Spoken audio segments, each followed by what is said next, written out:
Good morning, good afternoon, and good evening, whatever it is, wherever you are. Thank you for stopping by the stream. Today, we're doing something a little bit different. Well, we're doing a lot of things a little bit different. A lot of, yeah, we're doing a lot of things a little bit different. The first thing uh, we're doing different is I have got a fancy new. Well, let's see. I went on the eBay machine, sold a bunch of stuff, and got myself a new camera. So, hopefully, the video quality is much nicer. Should be anyway. I think it is. Pretty sure it is. It looks nicer to me anyway. So now we have zoomed. We have that. And, oh no! What happened? Where my God? I'm gone. I'm gone. Anyway. So there's that. So yes, I'll be coming to you in glorious 1080p 60 frames per second, and I'm pretty happy about it, actually. I think it looks pretty fucking great. Pretty excited. Apologies if my glasses are keying through because they are blue and I use a blue screen. So it's very possible they will key through and you will see things in my glasses. Anyhow, so one of the things we're doing different today is we're chatting. We're doing some chatting action here. We're going to talk about, or we, we is if you get into the chat and you say something, you're going to be talking as well. We'll start a conversation, but I'm going to be talking about movies. Well, movies, television, and video games, actually, because this is a thing that happened last night or this morning. When was it? Last night or this morning? I got this email showing me my year in review, and I was like, well, hell, this is a great time to do this. So I'm just gonna go over this and look at this and have a look see and see what it says. So this is kind of fun. So this year, as well as being one of the top 1% streamers of Cyberpunk, because I played it for like a month and a half straight, and then I played it a whole bunch more. Let's see. I got this. So apparently 28% of the time I played Cyberpunk over 139 sessions, which, yeah, okay. Yeah, that sounds about right. I love me some Cyberpunk. I'm a big fan. I really enjoyed it. I played 56 games this year, 20 new ones, and one demo. Oh, what was the demo I played? Oh, I played System Shock demo, and it was terrible. Oh my gosh, it was awful. So bad. I was not a fan. Ready or Not, played the fuck out of some Ready or Not. That was a good time. 219 achievements. Wow, I'm a gamer. What can I say? I'm a great gamer. I'm a great gamer. I'm great at this. You should watch me more because I'm great. Obviously.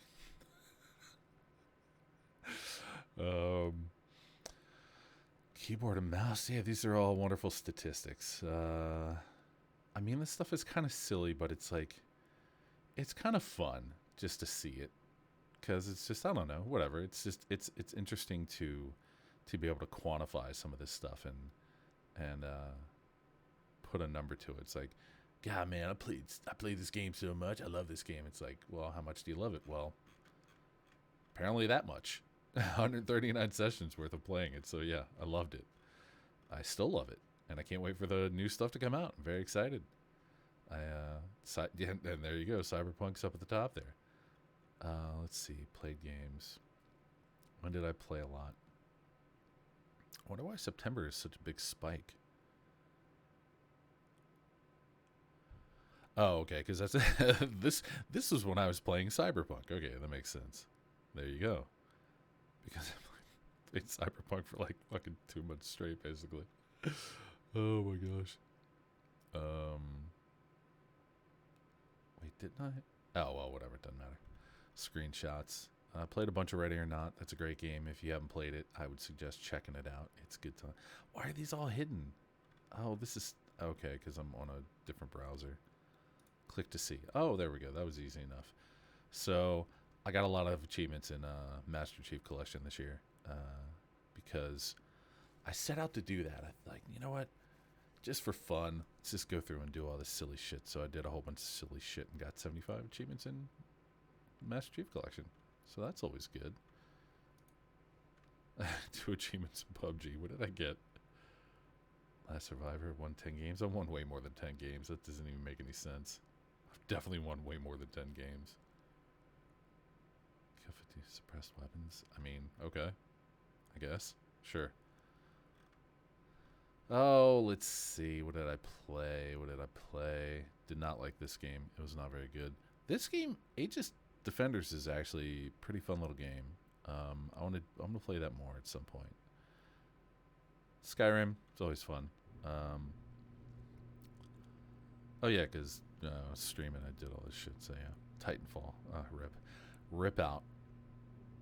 I got a copy of a promo copy or whatever it was. I got gifted a thing from this promotion thing. Not a great game. Was not a fan. Let's see, what else did we play this year? Played in 2020. Yes, I played that. Yeah, well, of course, because it just came out.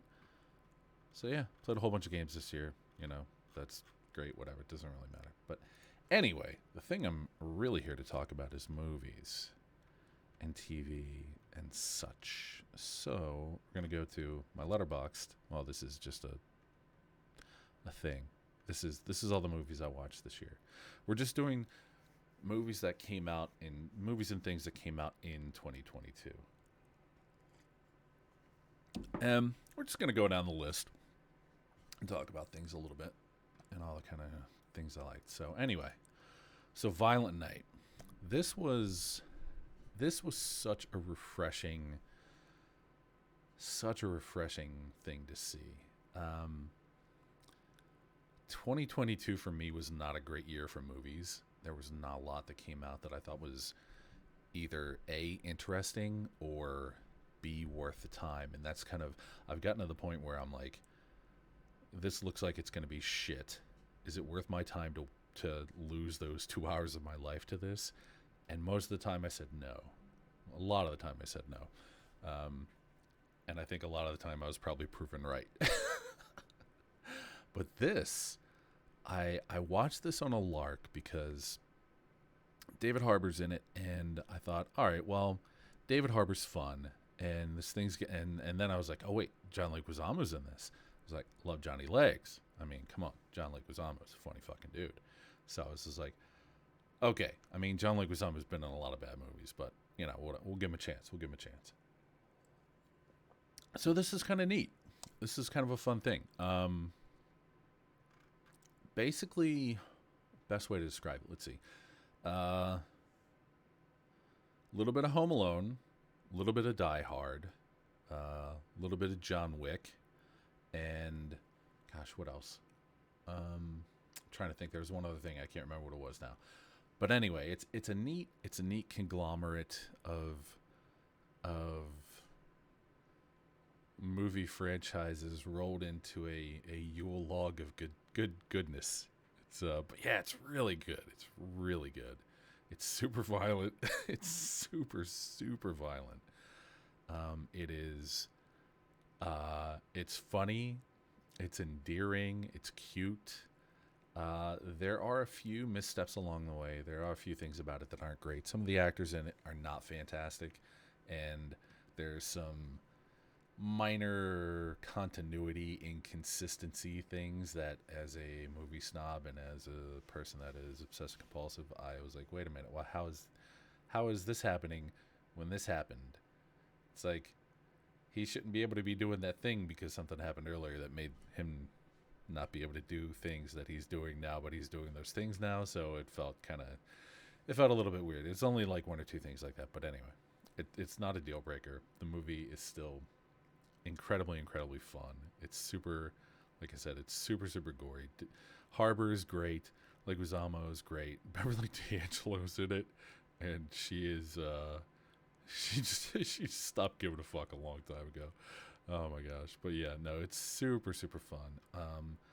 I would say it had something had something going against it, at least for me anyway, going into it.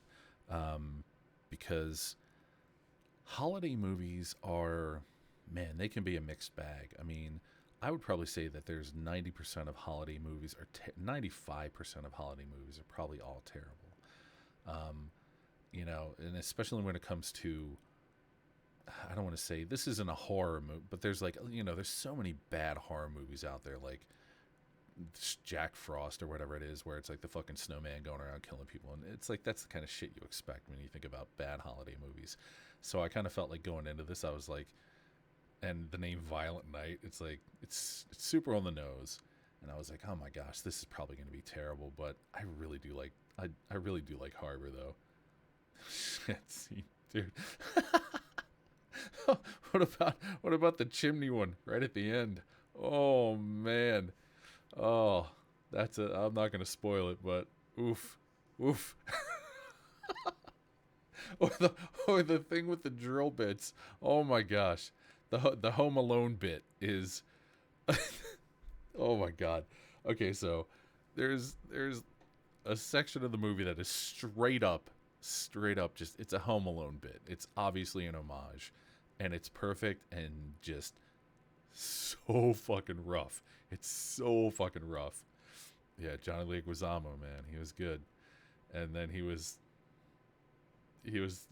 all over the place. Wink, he's all over the place. Oh my gosh, yeah, no, but it was great. Violent Night was really good. And if you haven't seen it, definitely take the time to see it. It is now up there as one of my favorite holiday films, right next to Die Hard, and oh, and Planes, Trains, and Automobiles, because that was a holiday movie, I guess, because they're trying to get back. But yeah, no, that could count as a holiday movie. So yeah, there's that. Naughty list. Oh god, oh my gosh, yeah. Oh my gosh. Yeah. No, it's good. It's good. Um, so Violent Night, that was a winner for sure. That was one of the high. That was actually one of the highlights of this year because there's so many shitty fucking things I watched this year, and it was just such a bummer. Like this one, and this is funny. Okay, so Guardians of the Galaxy, right? Chris Pratt's not in it much, and when he is in it, he's not great. He is so dead-eyed and so wooden, just like this picture. Like this is him all his time in the Guardians holiday special. That's what he is. He's this dead-eyed wooden Hayden Christensen-esque thing, just kind of standing around being bad at acting, trying to act but being bad at acting. That said, the Guardians holiday special embraces the just absurdity of doing a holiday special, like, and it's like James Gunn is, and I don't know if this is true, but this is the impression that I get. It's like he's like, oh my god, the Star Wars holiday special was such a piece of shit, but let's embrace the camp of that, the silliness of it, and kind of do something like that with Guardians. So basically, it just ends up mostly being a story about um, fucking hot ass Palm Clementif and David Bautista running around fucking being silly, and it's good. It's funny. It's cute. It's endearing. There's a few heartstrings to be pulled there. There's some good stuff going on there. But yeah, Chris Pratt is he's Chris Pratt. Palm Clementif is holy lord. She is so gorgeous. I mean, even with the little antennas, but like her normal self, she's pretty great. Um, could have used more Rocket. I really felt like there's a sad lacking of Rocket. I wanted more Rocket, but it was good though. It was good. It was a cute little. It was really short. I don't know. I was expecting it to be an entire movie, and I didn't really think about it. I was like, oh wait, this is just gonna be a holiday special, like a cute little one-off kind of thing, and it ended up being good though. It was worth a watch. It was worth a watch.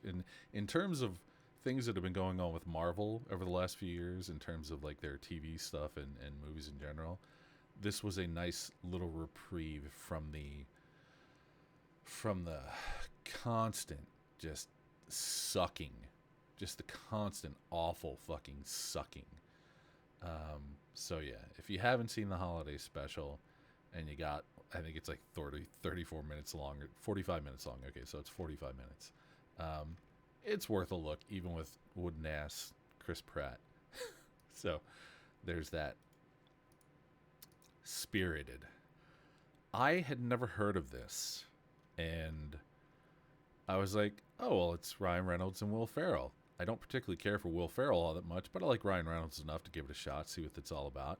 And I was like, it's a holiday movie. I literally knew nothing about this. Um, come to find out, Spirited is probably the most annoying holiday movie ever made. It is so fucking annoying that I literally turned it off in under 10 minutes. Um, if you didn't know, Spirited it's a musical, and it's the kind of musical that makes you want to punch everybody in the face because they're, oh, we're so happy, we're so happy, happy. And it's just like, holy shit, you people are so fucking dumb. You're like, you're like the drama kids in high school I wanted to beat up. I didn't really want to beat up drama kids in high school, but I'm just saying though, it's a funny thing to say because I think people can relate to that. It's like when you have these people that just got so much spirit, and they do this, they do that kind of shit, and they snap their fingers and they spin around and they love dancing and they love doing hands and the whole fucking thing. That's what this is. It's how long is it? It's an hour, 127 minutes of that, and I made it through less than 10 because I had no idea that this is what it was about, and oh god, it was so bad. It was so bad. So yeah, didn't get through Spirited, so can't really tell you anything about it other than what I just told you. Super fucking annoying. Neil Brennan. Oh man, Neil Brennan. If you don't know who Neil Brennan, okay, here let's look at Neil Brennan. If you don't know who Neil Brennan is, this is Neil Brennan. He is a writer, a producer. He is one of the two people behind the Chappelle Show, him and Dave Chappelle, obviously. And he is a stand-up comedian, and he is very, very funny. He's a very funny guy. He's also vegan, as a matter of fact, which is something I found out this year. Didn't know about him. But Neil Brennan's blocks is definitely worth the time to see. It is a introspective. It's a look inside the man. It's a look inside the man. But yeah, it's good. It's like the less I say, the better. It's one of those kind of things that if you're a fan of stand-up, if you're a fan of people who are great storytellers, it's something to check out. It's definitely something to check out, and I don't want to say too much about it because I feel like it's one of those kind of things you do it a disservice by giving it away. So, like I said, if you like stand-up, if you like funny people who tell good stories, then Neil Brennan's blocks is something to check out. So yeah, this is kind of like the thing. It's like a lot of the stuff I saw this year, it's not on here. I'm just doing the stuff from 2022. So we're going to be skipping over a lot of stuff. Werewolf by Night. This was another thing that was a wonderful breath of fresh air in terms of all the garbage that Marvel has been putting out. I feel like this was the one thing that Marvel did probably in the last, 10 years that hasn't had any expectations, that had nothing attached to it in terms of fan base being like, oh, we gotta, there's just people out there clamoring for Werewolf by Night. Nobody was. Which is kind of funny because it's very similar to Guardians of the Galaxy. Nobody was looking for Guardians of the Galaxy when that came out. Guardians of the Galaxy was a less than D-list set of characters that literally nobody cared about, that it couldn't maintain a consistent comic book because nobody gave a fuck about the Guardians of the Galaxy. It just wasn't anything anybody in the comics world cared about. And then James Gunn, took that and made it into the juggernaut that it became, and just, made some pretty good movies with it. And this is kind of very much the same. This is very similar in terms of Nobody was like, oh man, you know what we really need? Oh boy, if we don't get a Werewolf by Night show out of Marvel, we're just gonna start rioting. Nobody was doing that. And this ended up being a really tight, I think it's like 50 minutes, 55 minutes. Okay, this ended up being a really tight and well done story. They cut out all the fat. It gets to the point. It tells a good story. There's interesting characters. It's one of these kind of things um, that sets you up for wanting more, because it's not overindulgent. Um, it's not showy per se. So you end up getting this very concise, very good, tight story, and it was interesting. The after credits scene, I think. Oh, shoot. Sorry, nose is getting ready to itch. I feel like I'm getting ready to sneeze. Pardon me. There's an after credit scene, and that is the pardon me. Sorry. That is the only weak point in the entire thing. It was kind of like, why did they do that? I don't know. It just felt a little bit out of place. Hold on a second. I'm gonna blow my nose. I'll be right back.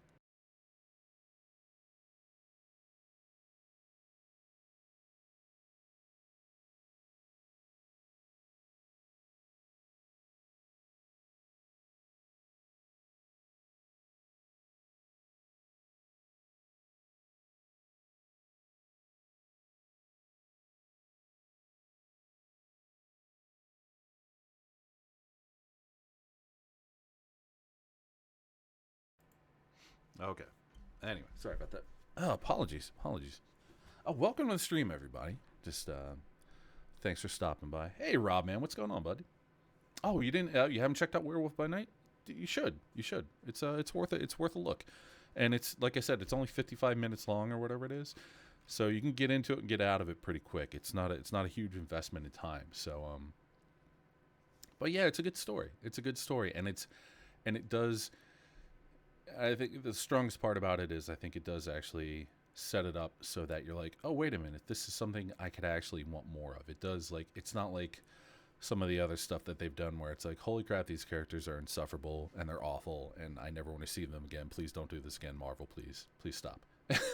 this is this is like, oh okay, no, there's something there. There's something, you know, something there. Directed by Michael Giacchino, known for his music mostly. He does soundtracks for like Star Trek and what was that fucking thing? Not 8 millimeter. The Jesus Christ, I can't think of what it's called. Anyway, oh wait, you know what? Clickable. There you go. Star Trek. Whatever. He's done other things. Anyway, he's a composer, but he directed this, and he did a good job. Did a fine job. Did a damn fine job. Oh man. So yeah, that is worth checking out though for sure. It's definitely one of the stronger things that Marvel has put out recently. Absolutely. Now, Amsterdam was something that I had heard about, and I kind of forgot about it. And then I remember I was reading something where they're like, "Oh, it's a big giant flop." Margot Robbie's so many flops this year. This and Babylon. I haven't seen Babylon though, but apparently this didn't do great. Personally, I thought it was pretty good. Um, there is something about it that is there's something missing, and the way I describe this is this movie Amsterdam has a very Coen Brothers feel to it. It feels like something the Coen Brothers made. It kind of has I don't want to say the closest thing I guess I could compare it to is probably "Oh Brother, Where Art Thou?" But "Oh Brother, Where Art Thou" is overtly funny. It's an overtly funny film, and this doesn't have that overtness to it. It's very, but it's got that kind of vibe to it. It's got that kind of meandering kind of what is the word I'm looking for? It's like kind of got that meandering kind of easy way about it. all the characters are very engaging. Margot Robbie, Christian Bale, Washington, um, John David Washington. They're comfortable. They feel like people that you can invest your time in. That they're interesting. They have quirks. They're dynamic. They're comfortable to be around within the context of the film.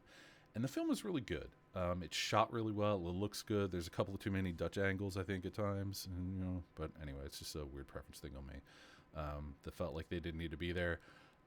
This is based on a true story, or true events, as it were, true. But it never embraces that kind of humor that you get from the Coen Brothers stuff. It never embraces that humor. And I feel like that's probably the weakest part of the movie, is that it kind of starts getting close. At times it starts getting close to, it's like, oh wait, they're getting a little bit absurdist, like especially with the storyline that concerns Margot Robbie. But it feels like they never truly embrace it, and I felt like that was probably the film's biggest shortcoming. It's good. It's good though. I really enjoyed it. 134 minutes. It feels good. The pacing is such that you don't ever feel like you're being dragged along, or being, you feel like the pacing feels good, even though it is very, very subtle the entire time. But this is probably one of my picks for one of my favorites of the year. I thought it was really interesting. I really liked it. Quite enjoyed it. Christian Bale is it's kind of nice to see him playing kind of a silly role and not being so self-serious, I guess, which was kind of a nice change. It's kind of a nice change, nice difference. Margot Robbie is nice in this because, it's like, she's got good range. She's got a subtlety to her at times, but then a good comedic kind of bent to her as well. And Russell is interesting because I feel like he's a guy or not Russell, Washington, David O. Russell. Washington is a guy that I really like, but I feel like he hasn't quite gotten his legs underneath of him in terms of, maybe I'm wrong, but this is just something like from the stuff that I've seen him do, like Black Klansman in this. But he feels like he's got a lot of headroom to grow as far as like his potential as an actor. And it feels like he's starting to kind of come into it more in this role. So it was good. I liked it. Everybody in this is really good. It was definitely worth a check out. So yeah, if you haven't seen it yet, give it a look. And Edge Runners, and then, this is kind of foregone conclusion for me because of what I was talking about earlier about having played 400 hours of 400 hours of Cyberpunk since it came out. I loved it. The animation style is fantastic. The characters are great. The story is very much in line with the game. There are no happy endings in Night City. Que sera, que sera. So yeah, there's not much to say about it other than if you like the game, if you like the cyberpunk aesthetic, if you like the future dystopia of shows like Blade Runner and things of that nature, it is absolutely something you should not miss. It's fun. It's funny at times. It's got some depth to it. It's not just all surface level. It's not just all pretty looks. But yeah, it's great. I really, really enjoyed it. Let's see. Glass Onion. So this is an interesting movie. I think Ryan Johnson is a gigantic dickhead. I think he's a gigantic dickhead, and obviously what he did to Star Wars is unforgivable, but he makes good movies. Otherwise, he doesn't. When it comes to Star Wars, he doesn't know his ass from a hole in the ground. Plain and simple. There's just no two ways about it. He just doesn't fucking get it. He's not the guy for the job. Why he was hired is a mystery for the ages. I think they just they needed a big name. He was a big-ish name, and they're like, oh yeah, Ryan Johnson, and he probably kissed Kathleen Kennedy's ass just the right way she likes it, so she hired him. But his other stuff is pretty good. Like Knives Out was fucking great. This was really good. This is really fun.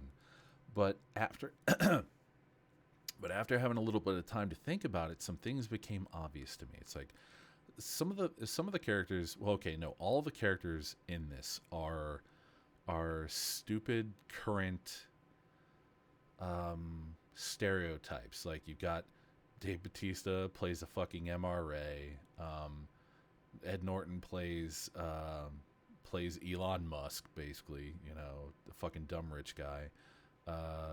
Kate Hudson plays the big mouth internet celebrity person who's not afraid to tell the truth. You know, it's just like no lack of dickheads like that, regardless if they're male or female. But you know what I mean? That stupid stereotype. I'm just not afraid to tell the truth, and people can't handle it. It's like, no, maybe you're just an asshole. And Daniel Craig. This is something that I realized a few nights after having watched it. I realized that Daniel Craig plays Benoit Blanc, and Benoit Blanc is Ryan Johnson, because the character of Benoit Blanc is the smartest guy in the room. He is literally the smartest guy in the room. I mean, he's surrounded by idiots. These people are all fucking morons. They're all stupid cliches and so on and so forth. But then I realized, I was like, holy shit, this is Ryan Johnson getting over on all the people who shit on him about Star Wars. Like, fucking MRAs and fucking people just telling the truth and Elon, you know, whatever. Anyway, maybe I'm wrong about that, but it seems pretty applicable. Ryan Johnson is a bad director, but he was hardly high. Yeah, exactly. No, he's a good director. I'll give him that. He makes like Looper. I don't know why people shit on Looper so much. I actually liked Looper. I thought it was good. Knives Out was good. This was good.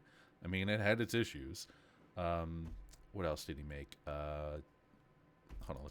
Well, we can actually look. Terrible, great, good, good. So yeah, no, he's a good director. He's definitely a good director. He was not the guy for Star Wars though. But I get the impression from everything that I've seen from Ryan Johnson that he fancies himself as Benoit Blanc. He fancies himself the smartest guy in the room. He thinks he's up his own ass like that. So that's the impression that I get from it. But Daniel Craig, God, I love Daniel Craig. I love Daniel Craig so much. I think Daniel Craig Bond is the best Bond of all Bonds. Fight me, I'll fight you back. He's great. He's wonderful, and as Benoit Blanc, he's just as good as he was in Knives Out. Even actually, probably in this one, he's a bit more garish and a bit more out, as it were. A bit more. He's flowered up the character of Benoit Blanc. He's made him a bit more gregarious and a bit more interesting. Try to come up with these. Is that possible? Yeah. No, totally, Rob. You're not wrong. But the thing that's funny about this is when they're introducing the characters, like I said, it's like Batista is the MRA or whatever, and she's the know-it-all dummy thinking that she's telling the truth and all this kind of thing. And then there's Catherine Hahn is the bad politician, whatever, yada yada, the stupid stereotypes. They kind of get past that stuff pretty quickly. It's like they start you out with it just to kind of like set up these stupid caricatures, but then they kind of dump it and move past it pretty quickly. So it's nice that they don't kind of beat you over the head with it like a lot of films do. So that was actually really good. I like that a lot. Carried us through the weekend. Oh, really? Oh, wow. Okay. But yeah, it was cute. It was clever. If you want to look into it a little bit deeper and kind of pick it apart, there's stuff there to pick apart. Like I was saying about how Ryan Johnson, I think, really fancies himself as Benoit Blanc. So yeah, no, it's worth a watch. It was good. It was definitely good. Oh, now on to some of the not good.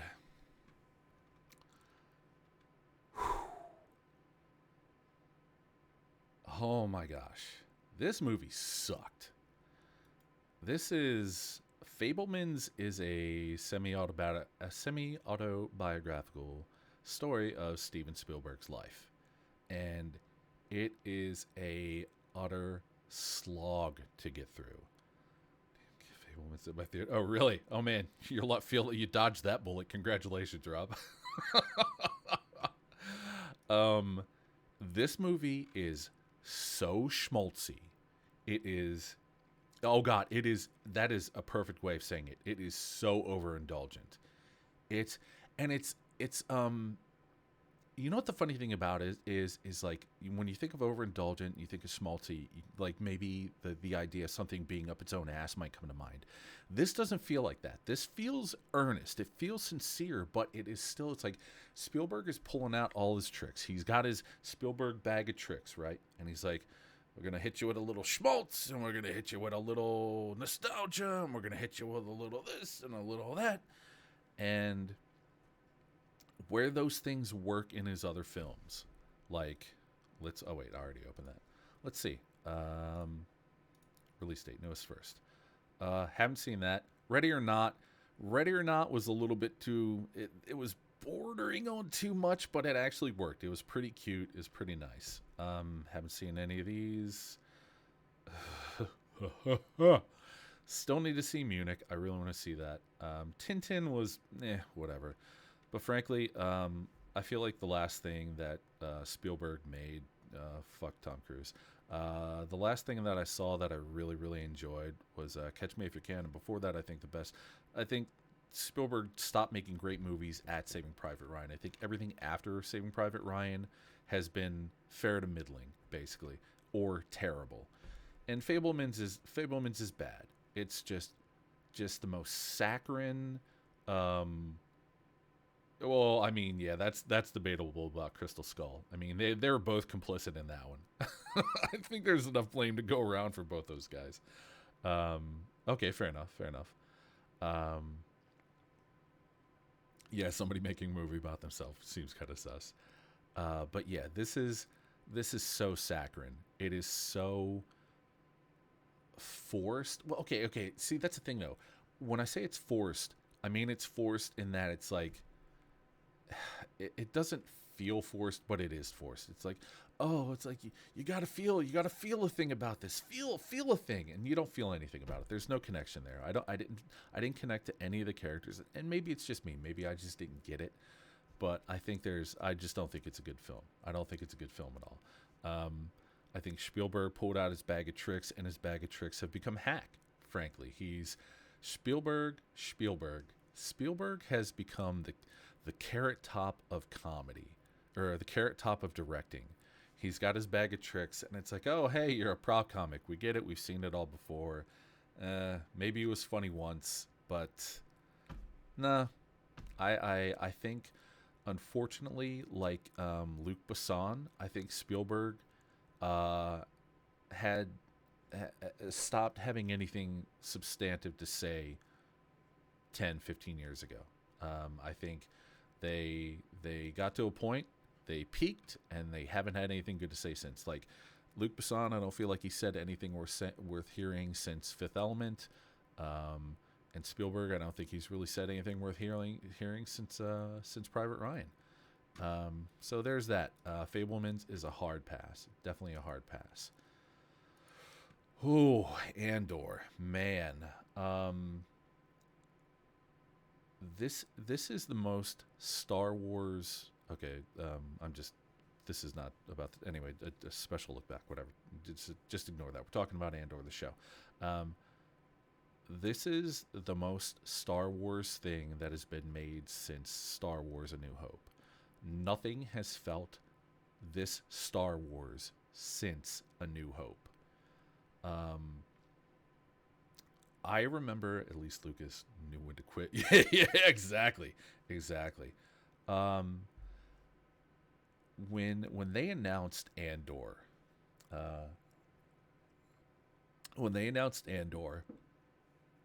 my reaction was, are you fucking kidding me? They're going to make a story about Cassian Andor. I cannot think of anything less interesting than a story about Cassian Andor. And I have been eating crow since because, like I said, this is this is Star Wars. This is the most Star Wars thing since A New Hope came out in 1977. There hasn't been anything this Star Wars made in the last 40 years. This show is so fucking good. It is so brilliantly done. It is like, and people are like, oh, it's so slow. I tuned out. I didn't like it. It's like, okay, well, I'm sorry that you hate good storytelling and you hate character development and you hate a story that isn't just explosions and TIE fighters. I'm sorry that you don't like those things, but this is what that is. This is a great, fantastic series. Rogue One came out like a billion years ago. Yeah, exactly. And you know what? I loved Rogue One. I thought Rogue One, again, that was I like Star Wars, Empire Strikes Back, Return of the Jedi, Rogue One, and then all the other stuff that it can all pretty much fuck off. I liked Rogue One, except for the fucking octopus mind reading thing. That was that was stupid. God, that was fucking stupid. I hated that. That was so stupid. Andor is great. Andy Serkis is fucking great. Diego Luna is great. Fucking Skarsgård is great. Everybody in this is fucking great. There is maybe a few, I'd say, out of the entire series. Okay. One of the problems that the Star Wars shows have had in particular is that they have been mostly fluff. And we'll get to that when I'm talking about some of the other ones here in a little bit here. They bad pacing, bad writing, a lot of dead space devoted to nothing, just in service of nothing. And Andor, every minute in this series is earned. It is in service of story and telling a great story and developing characters and creating something that feels real. Obviously Star Wars is a lot of spectacle, and when you look at the first 3 Star Wars films, New Hope, Empire, Jedi, when you look at those, it is fantasy. It's a hero's tale. It's knights and magic and the whole fucking 9 yards. But underneath of that veneer, there is a reality of how all this stuff came to be, and this is that. And man, it's good. Man, it is good. Rogue One had a great tone. The main Star Wars stuff was too yeah. But this is Andor is the reality. It is the heart of Star Wars. That it's funny because hold on a second. It's funny because the joke for decades since I was a kid, it's like many Bothans died to bring us this information. It's like, Manny Bothans? Who's this Manny Bothans guy? And not as in multiple Bothans, but Manny, a guy named Manny Bothans brought them this information. And we thought we were real clever as kids back in the 70s and 80s talking about Manny Bothans. But the truth is that many Bothans died. Many Bothans died to bring the information about the Death Star and all that sort of thing. And this is the reality of that. And it gives Star Wars a weight that it never had. And I think that it really needed. So yeah, it was just great. It's fantastic. If you like good storytelling, if you like character development and interesting, complex ideas, maybe not complex, but things that aren't necessarily spoon-fed action pieces and just, fluffy popcorn. There's substance to this. There's gravity to it. It's just excellent. Just absolutely excellent. And on that note, I'm going to take an intermission here really quick. Yeah, I know. Oh, fucking character development. God, it's so dumb. Hate it. I'm gonna take a moment and I'm gonna go use the bathroom, and I shall be right back.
Okie dokie.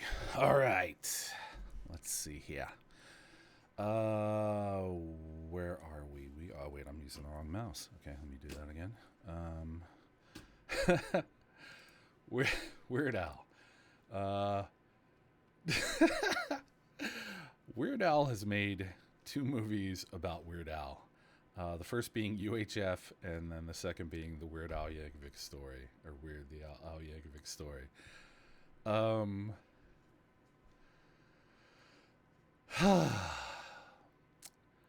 UHF is in. If you haven't seen UHF is an absolutely just ridiculous. Wait, where's Weird Al at? Is he not listed in the credits? He's in the movie. Oh, there he is. Okay, so he was a Bob Star. Oh God, yeah, he's been in a bunch of stuff. I forgot about that. So UHF is just yeah, that's UHF. That's what if this gives you any idea of what UHF is, that's what UHF is.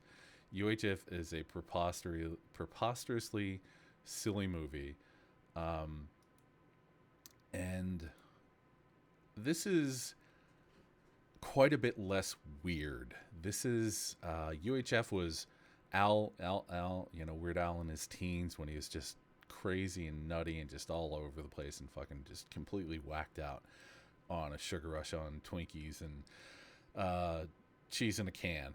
And this is a more this is a more measured approach. This is an older, wiser Weird. Um, and it is fun and it is silly and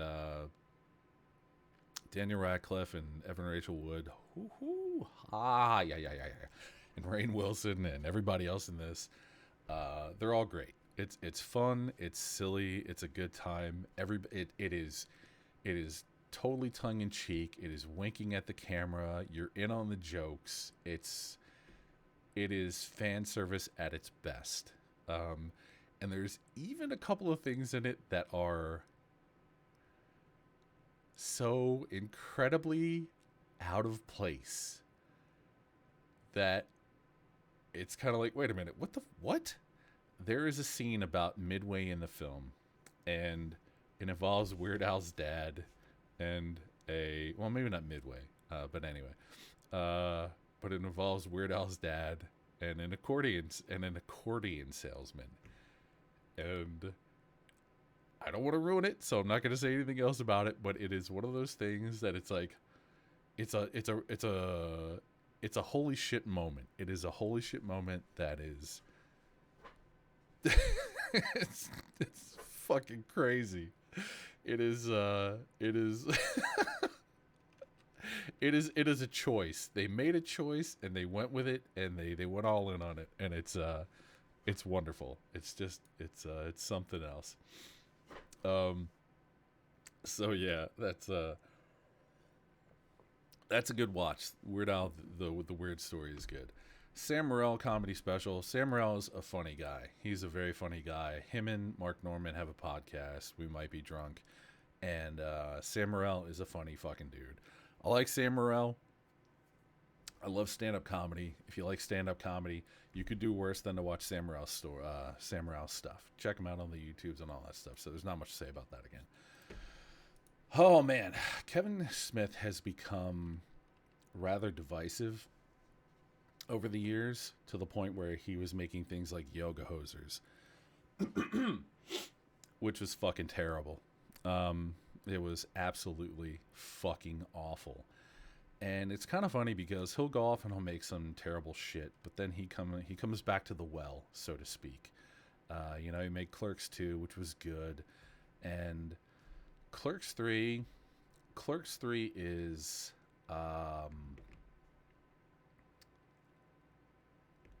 man,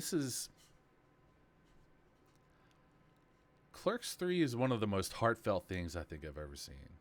It's a tearjerker. Oof. Thinking about it's getting me a little misty.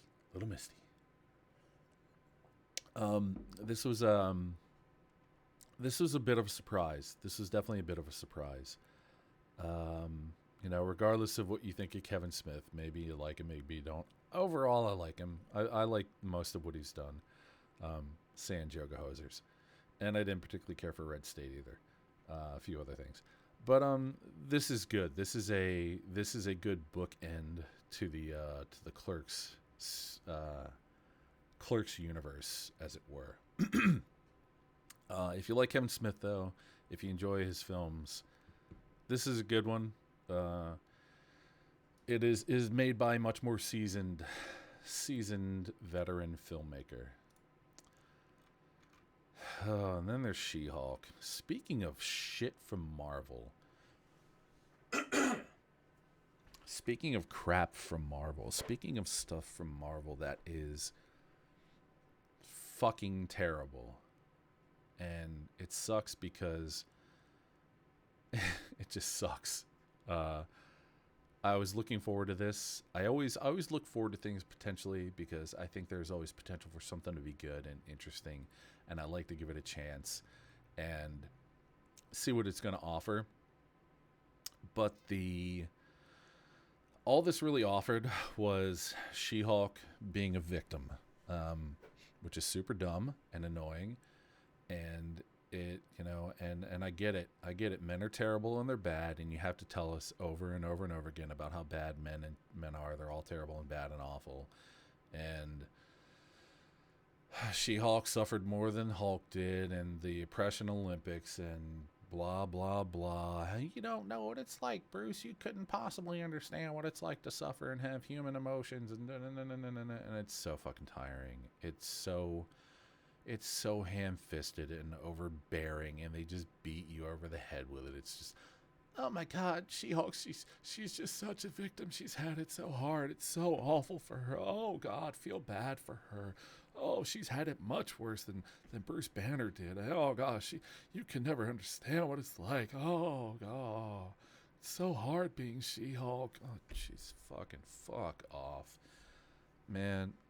Oh God. It is such a shame, because there was some fun stuff in this. There were some fun things in this. Tim Roth, fucking Emil Blonsky, he's good. I love him.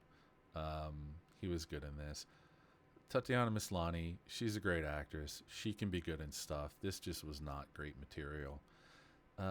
Like I said, they kind of beat you over the head with the how evil and bad men are all the time, and it got annoying. It's like, I got sick of being preached at. I got sick of that same message over and over and over every single fucking episode, basically. And just, yeah, it was just kind of a disappointment. It was a real bummer. There was one good episode. The rest was just mild cringe. Yeah, you're not wrong, Rob. Yeah. I get they tried to make her like the comic with the fourth wall breaking, but so... Yeah, the fourth wall breaking thing didn't... I mean, I'm neither here nor there on that. It was just kind of whatever. It's a courtroom drama. Yeah, same. Yeah, I was hoping it would do something like that. I was hoping it would be a lot smarter than it was, but the problem is it just was not smart. It was not intelligent. It was just hello, your cancer's yeah, hello, sir. Your order of cancer is ready, please. uh, yeah, exactly. Uh,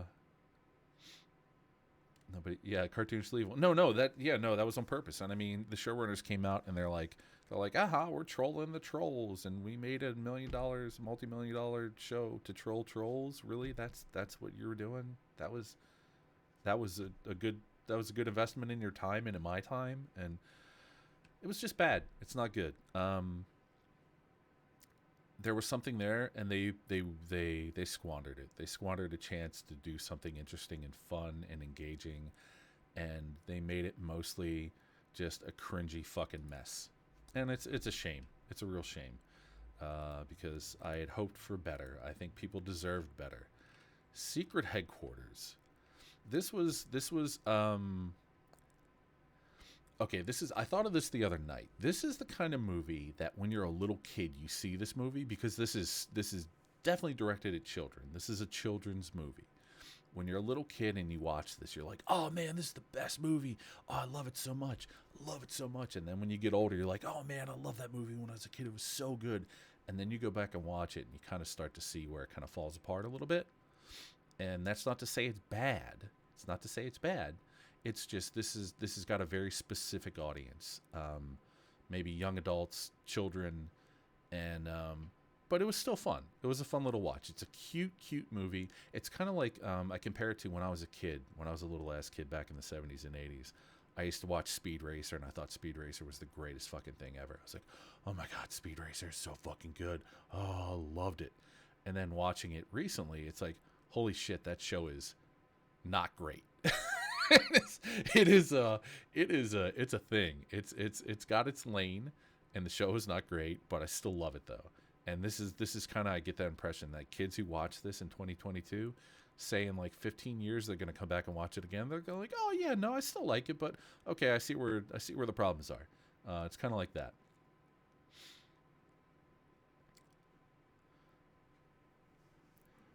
Yeah, I mean, that's a fair analogy, Blaze. That's a fair analogy. Um, yeah, the God's not dead stuff. Oh, jeez, fucking Kevin Sorbo. Disappointed. Oh, the memes they write themselves. So yeah, Secret Headquarters. It was fun. Um, it was a decent watch. It was a decent watch. Now, this is easily one of the shittiest movies I've seen in a long time. Oh, holy hell. This movie fucking sucks. This movie is so contrived and is so cliched and is so broadcast, and all the jokes are just, you see them coming a mile away, and they're not funny. They're bad jokes. So when they make the joke that you see coming a mile away, you just fucking cringe, and you're like, why did nobody told them not to do this? Like, nobody said, hey, you know what, this is probably not a great idea. Nobody said that. Nobody said that. Nobody said that to them. Um, I wanted to like this. I did. But the movie is so inconsistent, and there are so many bad actors in it, not the least of which is Snoop Dogg. Um, and it's so contrived, and it's so fucking on the nose, and just winking at the camera the fucking entire time. It's such a bummer. Like, well, yeah, Hercules, that was another thing altogether. But yeah, this fucking religious nonsense, poop on that. But yeah, this movie sucks. It's a bad movie. It's not funny. It's one of these movies that's like, where you can be like, I bet this is going to happen in the next scene, and that will happen in the next scene, and you'd be like, why am I not writing these movies? Why am I not getting paid to do this? Because some fucking hack got paid to do this, and she, whoever, did a bad job at it. And so there's that. Give me a second. I'm gonna blow my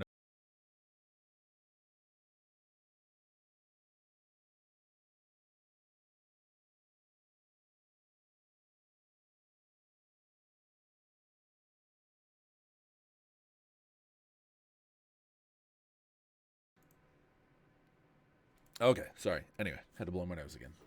So yeah, do not watch this. Don't waste your time. It's not good. Not worth it. Not at all. Um, Prey. This this was this was one of the other two things, probably the two or three movies that I saw this year that was actually super refreshing and super interesting. Um, this is an aliens movie, or not aliens, a predator movie. Excuse me. It is very much a it is very much an homage to the original Predator movie, and it is the oh man, how do you say this? There hasn't been really much good about aliens and predators since the original movies came out. Aliens, one of the fucking greatest movies ever made. Fantastic, wonderful, amazing, well written, great characterizations, strong characters, the whole nine yards, everything about it. But pretty much everything after that regarding an aliens movie has been crap. Same with Predator. Um, until this, this is actually really good. It is understated. It is simple. It is uncomplicated. It is basically a retelling of the original Predator movie, just in a different place. But it differentiates itself in such a way through character design, through acting, um, through sets, through all these other things that it feels fresh, it feels new, it feels engaging. It is worth the time. And that is probably one of the highest compliments I can pay to a film or a movie. Is that it is worth the time, and to me, this is definitely worth the time. I feel like they got the tone right, the characterizations were good, um, the motivations of things that happened within the films were good. Like they made sense. It was logically consistent.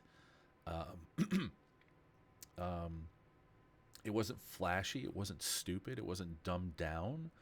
Um, and yeah, I really enjoyed it. I thought it was definitely worth the time. I thought it was excellent. There's a couple of things about it. Everything's gonna have its warts. It's just the way it is.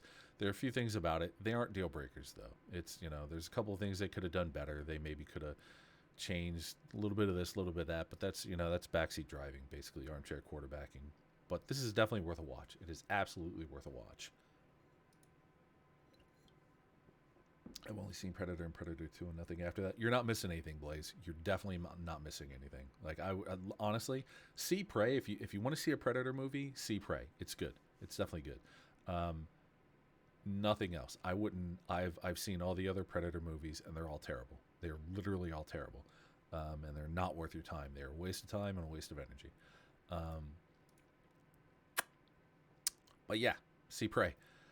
Okay, okay. This is one of these things I kept reading about. It's so great. It's like, oh my gosh, fucking Ryan Gosling and Chris Evans in this are so great. Yada yada yada. And Anna De Armas. Oh my gosh, she's stunning, beautiful, amazing, great, wonderful, love her. This is not bad. It's not bad. It's a competent action film, uh, but there is there's this thing called suspension of disbelief. I'm pulling out that old chestnut again, Blaze. You'll remember this one from the Badgers days. Are you familiar with the concept called suspension of disbelief? Um, that's a deep cut for the OG fans.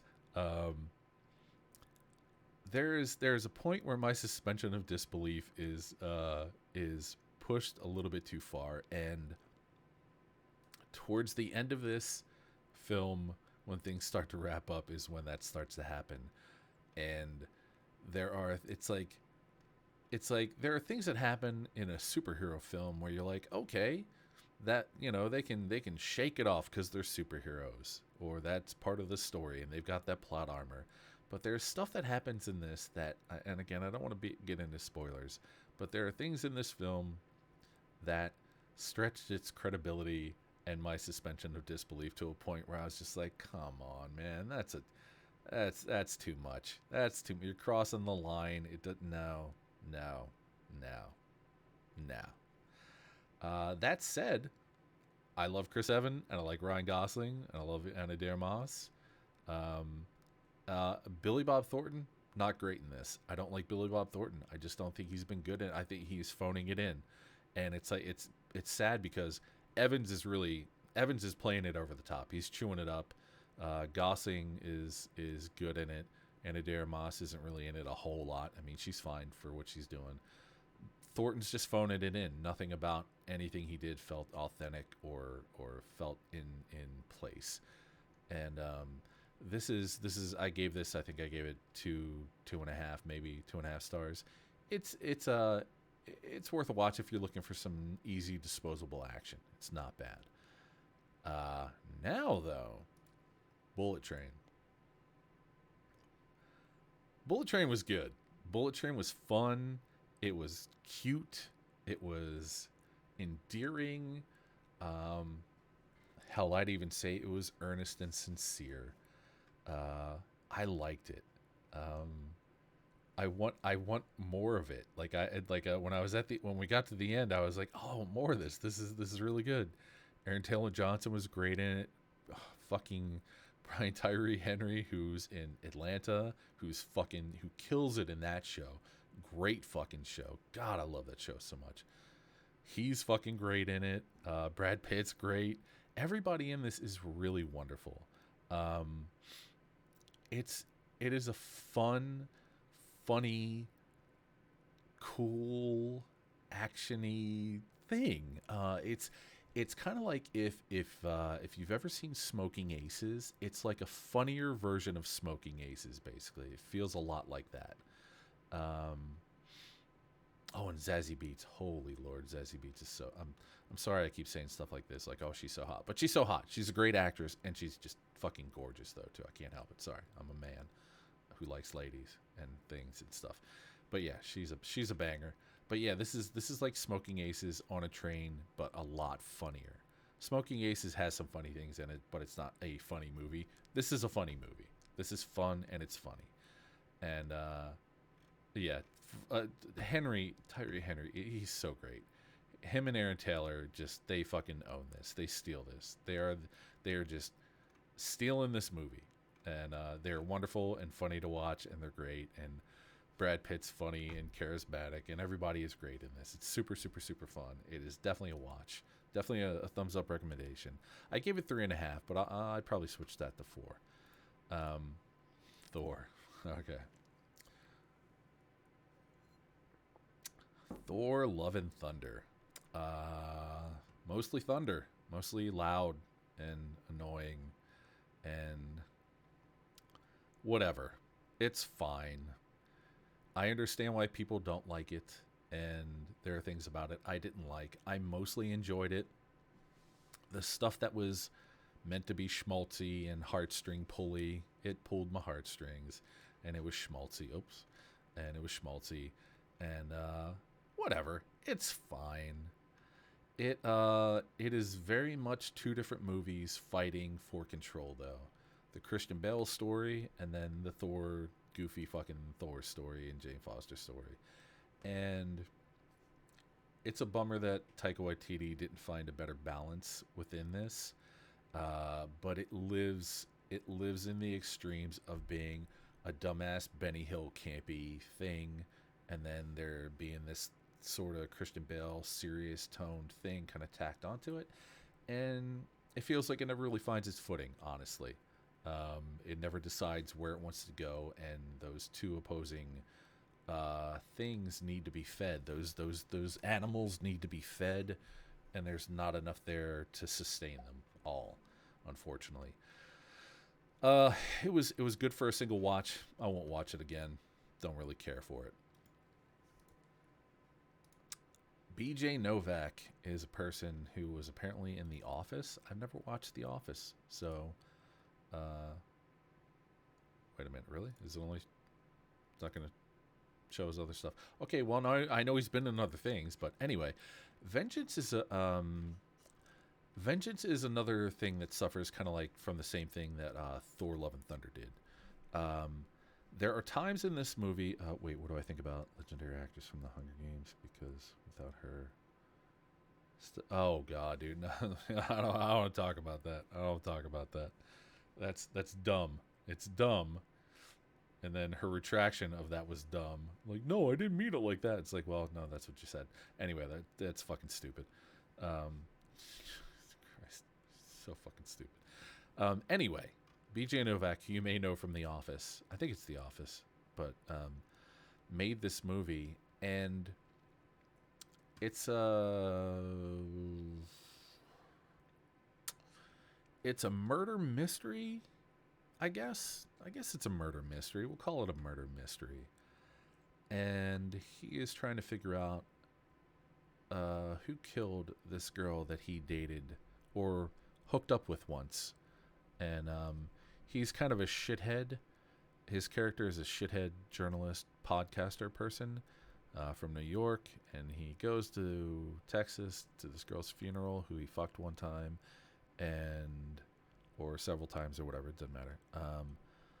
But the problem with this is the story is kind of incongruous, or the acting and the tone of it is incongruous, because there are scenes in this movie that are played very big and very verbose and goofy and silly and stupid, and they are just comedy. It's just goofy, slapsticky kind of comedy stuff. But then there's this other side of the movie, which is a very serious tone about this girl's death. And Novak sadly unsuccessfully tries to mesh these two things together. And he doesn't ever find that balance, and he doesn't ever decide which of those things is more important. So again, it feels like he doesn't serve the story well in that regard, where he doesn't give enough, he doesn't feed one of the things enough, and he doesn't feed the other thing enough, and they both feel a bit malnourished by the time you get done with it. That's not to say it's bad, though. That's the thing. It's kind of a bummer, because there's something here. There's something really good here, and something very interesting here. And the problem that it starts off setting you up to think it's this weird comedy, kind of goofy, kind of funny, kind of, avant-garde indie thing, but then it turns into something that should have been I feel like the entire movie should have been a really dark kind of almost like a True Detective kind of thing. Almost, honestly, it should have been kind of akin tonally to something like that, but it ends up being this kind of mishmash of this goofy, slapsticky kind of thing. And then, a little bit of sort of dips its toe into True Detective, but not really. And it never felt like it never felt like it had its feet solidly planted, unfortunately. It was interesting and I enjoyed it, but it just, it could have been better. Not much to say about Miss Marvel. This was not for me. This is not aimed at my demographic. But I'm sure it is aimed at somebody, and I'm sure somebody enjoyed it. I did not. I watched, I think, maybe the first episode. I think I turned it off. I don't even know if I made it to the end. But I did not like it. Didn't like anything about it. Nothing about it appealed to me. Couldn't care less. Norm Macdonald, he's great. There's not much to say about that. He's great. Fucking rip Norm Macdonald. But yeah, this is just stuff about Norm Macdonald's comedy, and he's great. Bo Burnham is a creative tornado.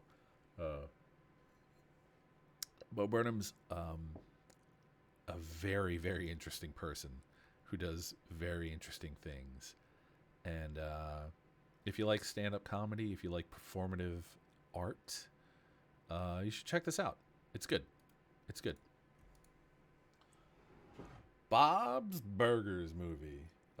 If you like Bob's Burgers, you will like this. I would find it very difficult to believe that anybody that enjoys Bob's Burgers would not enjoy this.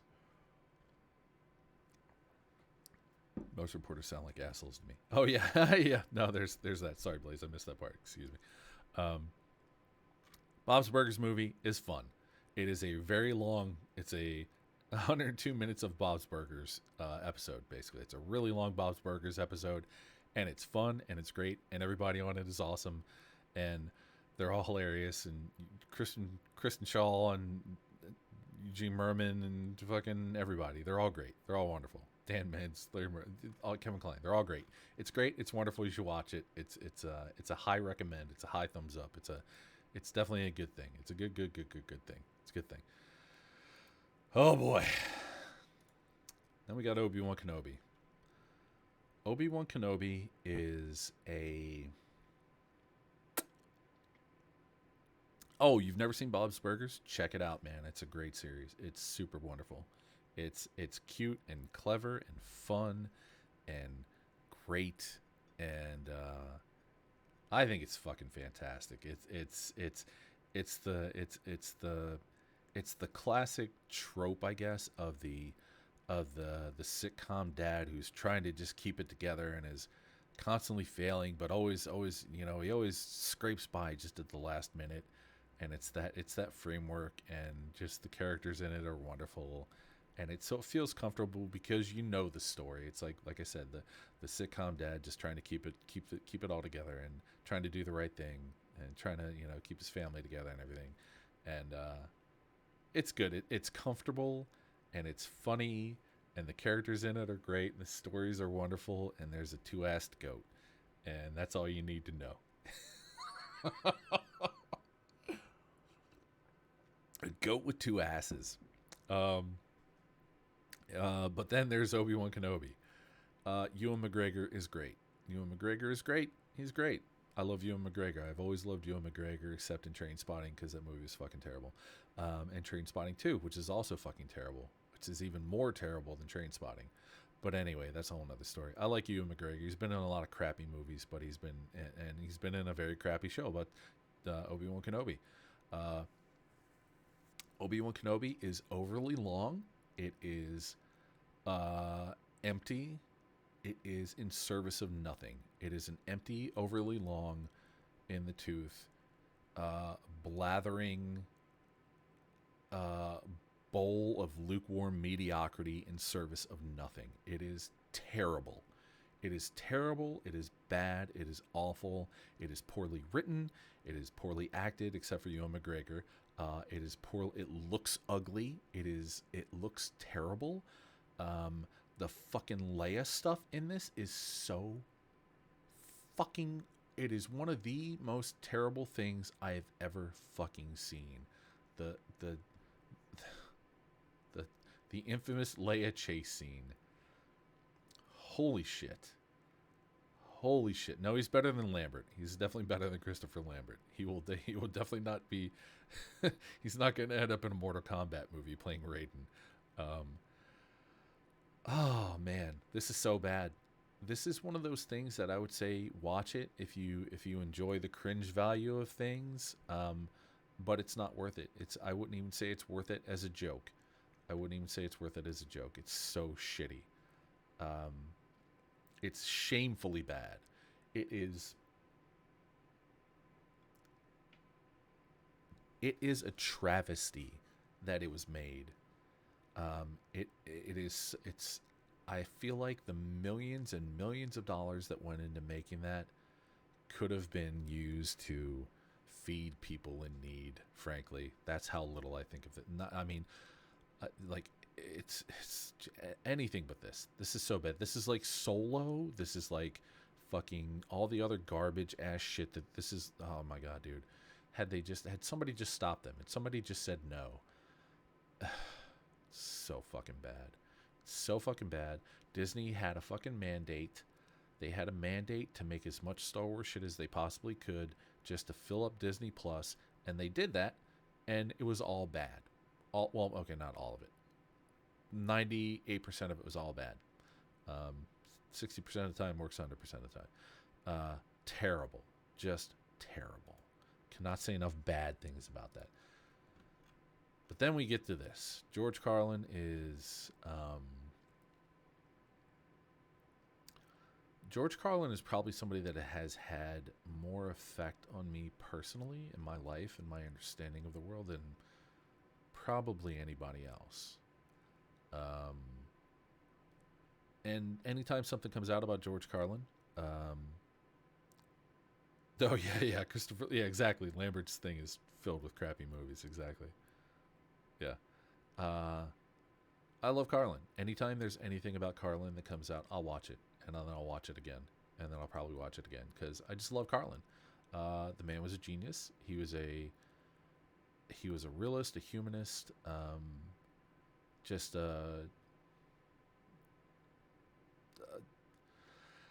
I hate to say I hate to invoke the word hero because hero is such a loaded idea and a loaded statement because I think the idea of heroes is kind of silly, but um, I love George Carlin. I love everything about him. I think he is he. I think honestly, I think he and Dave Chappelle are probably the two greatest comics that have ever lived because what they have done has transcended comedy and turned them into great orators, great thinkers. They are. I think of Carlin and I think of Chappelle in terms of on the same level as Mark Twain. I think they have that same gravitas, that same presence, excuse me, and that kind of same importance that Twain did. I think in the future, people say it now, but I think more so in the future, when people look back, they will see Chappelle and Carlin as on the level of Twain as far as what they had, the ideas that they proposed and the things that they said. This is great. This is 2 hours, I believe it is. Um, 2 hour documentary of a lot of behind the scenes and older footage stuff showing his coming up in comedy, and it's great. It's wonderful. I want more. It's kind of like it's kind of like Ghost in the Shell. It's like Ghost in the Shell. Give me more. Okay, now that I've had that, give me more. I want more of this. Now give me more. And then the Scarlett Johansson Ghost in the Shell came out, and I was like, no, thank you, please. That's terrible. But I want more of this. I want more George Carlin. I want Judge Apatow to make an entire series of 2 hour films about George Carlin. Just keep going. Tell me more. I want to know everything. I want to know it all. I love it. I love George Carlin. It's fucking amazing. One of my highest recommendations for 2022, for sure, without question. Um, Constantine, the House of Mystery. Oh man, this is kind of a bummer because DC's animation has become, man, they have not made anything worth a fuck in a while. Their stuff has become so formulaic and so bland and so,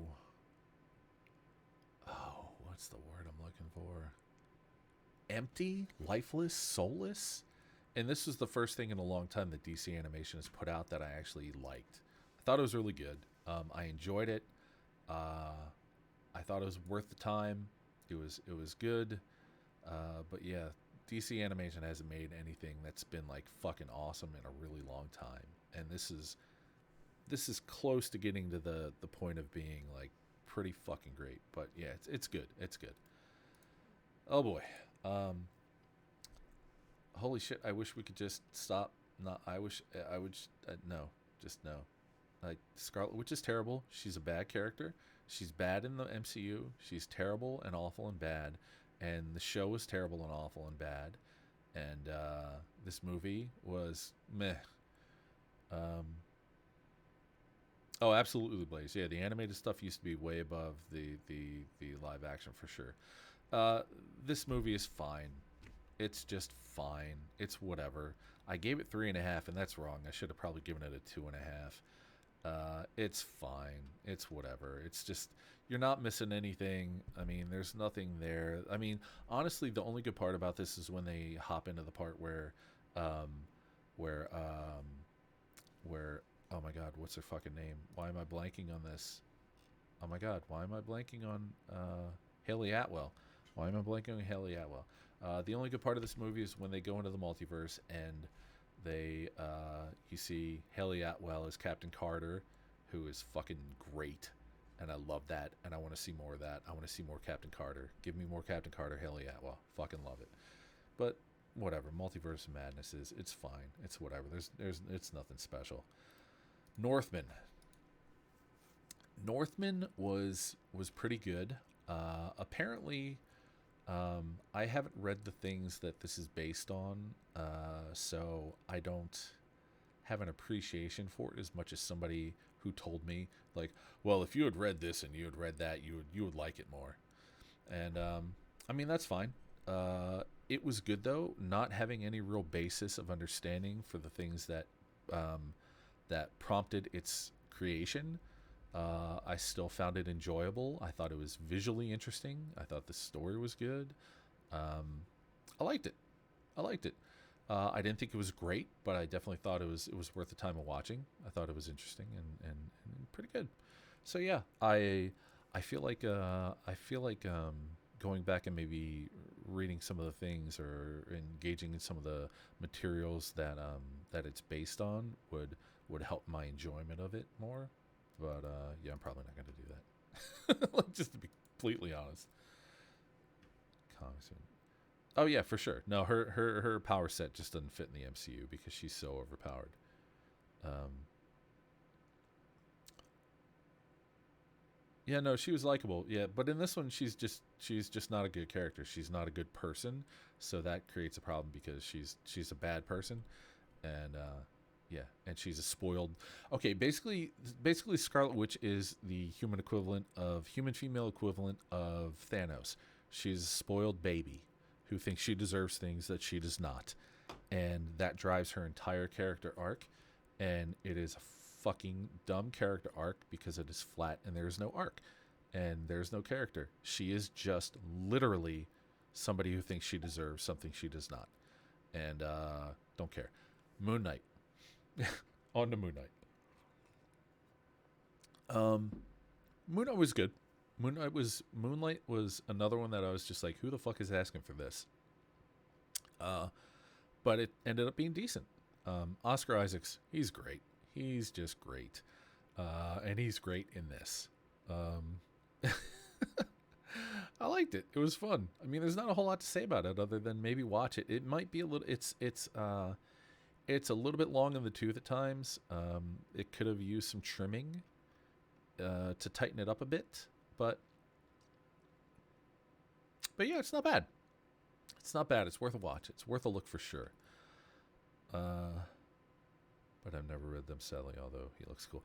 Yeah, I never really read the books. I maybe read a few over the years, but not any in the amount that I really have any care or understanding of the character past just a cursory glance knowing of who he is, and he shows up every now and again in crossovers, but past that it's just kind of like, whatever.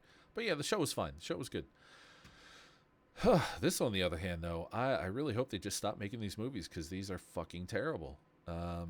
This is bad. It's awful. The movie before it was also bad and awful, and the movie before that was just kind of, it was alright, it was fine, it was whatever. But this is just bad and awful. Nothing about this is good. It sucks. I hope they stop making these terrible movies because they're just wasting money at this point. So there's that. And the unbearable weight of massive talent. This is such a silly movie. It is such a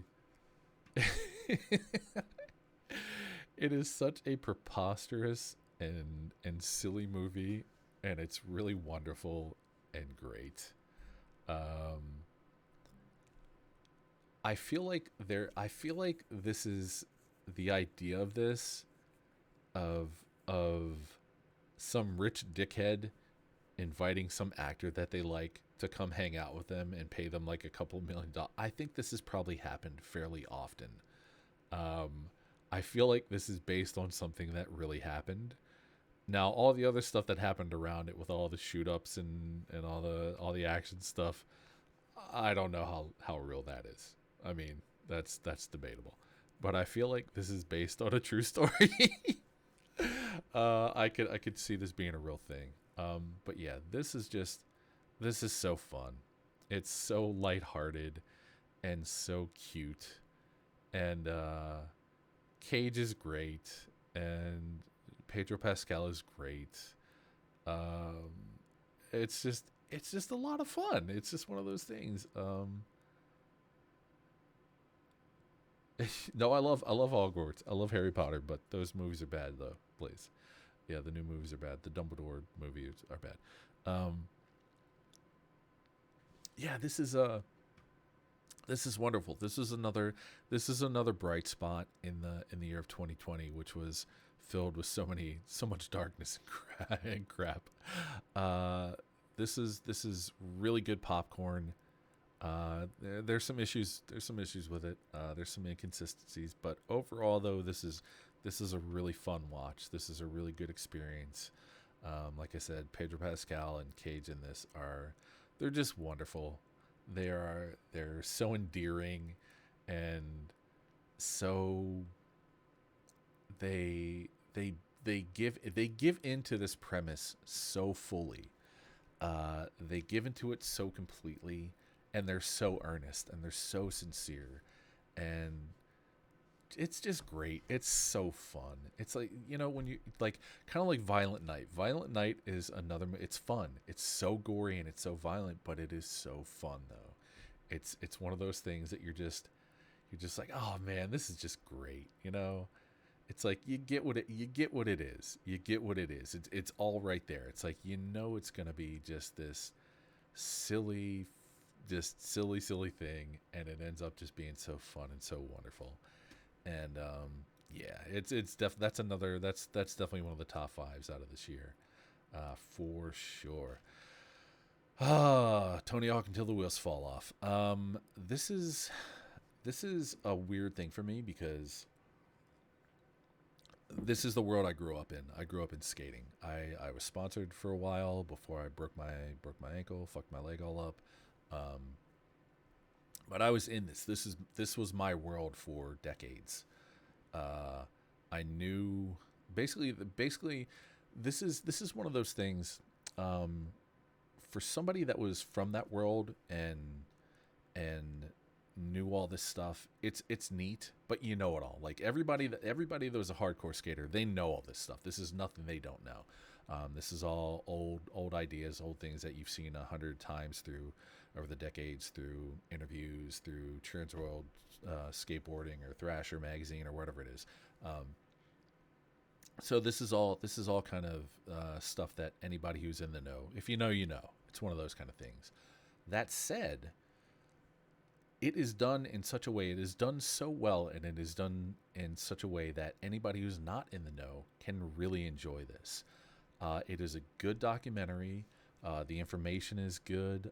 The way it's presented is good. The pacing is good. Uh, it's interesting. It tells a good story. It's engaging. And like I said, to anybody that's not a skater and who didn't grow up with this stuff and who wasn't part of that world and doesn't intricately know all these kind of things, it's good. It's a look into a world that you might not think is something that you would care about at first. You're like, oh, fucking skateboarding, whatever. But you can't understand. Like some people don't understand the impact that Tony Hawk had, not just on um, not just on skateboarding, but on pop culture. He is an iconic figure within pop culture. He has helped um, shape and create and disseminate things like the X Games and Warp Tour and all these other things that became huge monolithic things within pop culture that have helped shape um, media for decades now. So this is really interesting, and I think it's worth a watch, even if you don't like skateboarding or if you're not like versed in skateboarding. I think it's something that people who aren't into those things can definitely see and definitely take something from. It's a really good documentary though. It's very well done, and I liked it. I really enjoyed it. I thought it was definitely worth the time.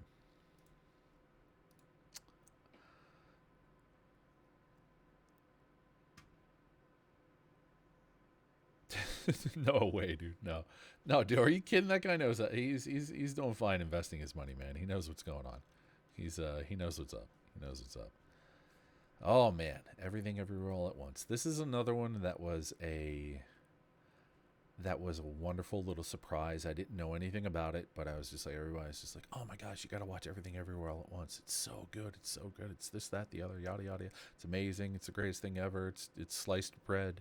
It's so good. And it is, I don't think it's sliced bread, but it is really damn good. It is, what is the thing that they made? I can't remember what the movie was. Hold on a second. Oh, Swiss Army Man. Hated it. Didn't like it at all. Really did not like it. I was so turned off by Swiss Army Man, and I was like, oh, these are the guys that made Swiss Army Man? I fucking hated that movie. Couldn't fucking stand it. Just, I don't know if it was Paul Dano or whatever it is, because I don't like Paul Dano. Oh, maybe that's why I didn't like Fablemans, because of Paul Dano. But Paul Dano's not really in that much, honestly, come to think of it. I mean, he is, but not. He's not a huge, whatever, doesn't matter.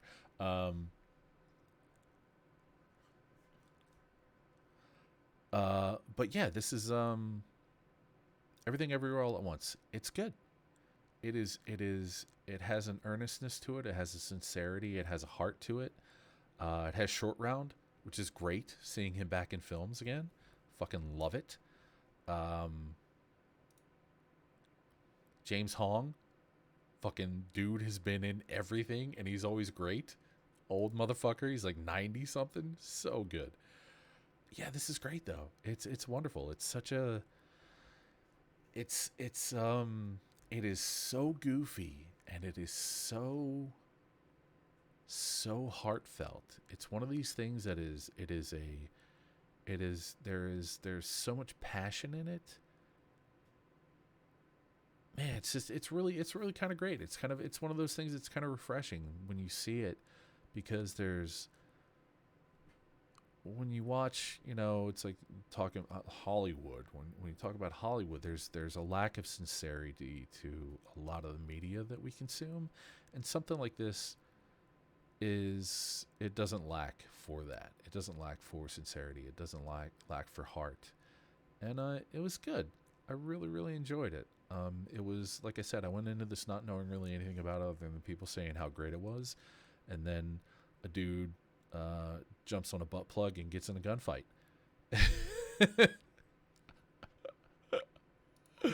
And yeah, it was pretty great.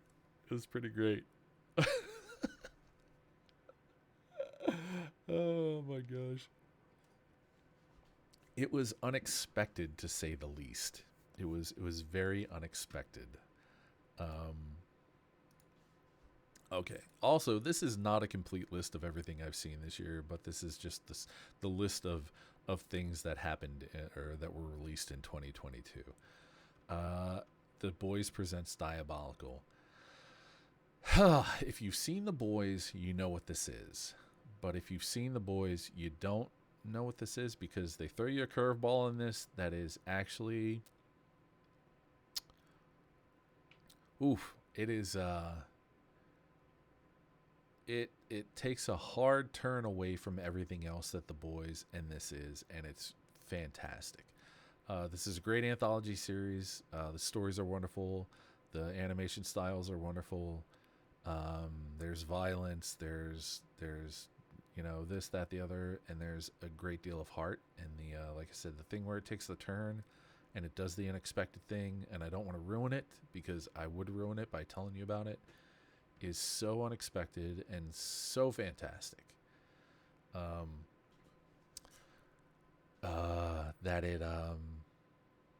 That it really is just, it's a treasure. It's a treasure. Definitely see it. Definitely see it. It's well worth it. If you haven't seen The Boys, Blaze, oh, it's great. Another show that I highly recommend.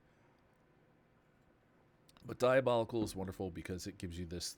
It does all the stuff that The Boys does, and then it does one more thing that is, like I said, it's totally unexpected, and it is so damn good and so wonderful that you will just love it. It's just, oh man, it's so good, so fucking good, so good. Adam Project. This was another thing I watched just on a goof, because I was like, I think, when did this come out? I forget when it came out exactly. I think this came out early in the year, but this is one of those things that was done during the pandemic or whatever, and it got released in 2022 towards when things are starting to wind down, but this is done during the pandemic, I guess. Um, this is a this feels Sean Levy. Let's see what else he's done. Actually, let's have a look real quick. Give me a second. He's done. He's done a lot of good stuff actually. So this is in his wheelhouse. If you're looking at all this stuff like Night at the Museum, Free Guy, which is also why is that not on my list for 2022? Is that it's 2021? That's why. But yeah, Adam Project is cute and it's endearing and it's a entertaining warm blanket. Ryan Reynolds is great in it. The little kid, is that his name? Walter. Yeah, this kid, the guy from Secret Headquarters, he's great. They're both great. The movie is fun. It's got its issues. There's some things about it that are kind of janky. Like some of the CGI is a little bit. There's some de-aging things that they do with one of the characters. It's so bad. It's so bad. But this is a warm blanket. This is a good, nice, hot cup of cocoa. You're getting what you're getting. It is a cute, endearing, and at times even fun, and there's even a couple of laugh out loud moments. At least I thought anyway. But it's good. It's good. It's a cute movie, and so it's good. I liked it. Oh, we're getting close to the end. We got like 5 or 6 more left. Oh man. So Dave Grohl and the Foo Fighters made this movie prior to Taylor Hawkins' death, and I liked the idea of this. I liked the idea of it. I thought it was a really interesting idea, but this is the Foo Fighters, who are, they're professional musicians. They're not actors. And while I applaud the effort, I applaud the creativity and the idea behind it, but I would say unless you're a really, really big fan of the Foo Fighters, unless you're a really big fan of them, this is probably going to be a pass. This is probably going to be a pretty easy pass because there's not much there. If you're a fan of the Foo Fighters, though, you'll probably want to see this. If you haven't seen it already, you'll probably want to see this because it's them and they're doing their thing, and there are flashes of something great, but then mostly it's just kind of guys in a band making a movie with high production values, and it doesn't really. It's not great. It's not great. Let's see about virtually everything that's come out this year. Yeah, you're not wrong. Yeah, but I mean, it's a horror movie. It's not a great horror movie, and it's made by a band that's fantastic and wonderful and great. But whatever. It's a pass. It's an easy pass. It's something. Yeah, it's an original idea. They tried something again. A for effort. C, D for execution. And then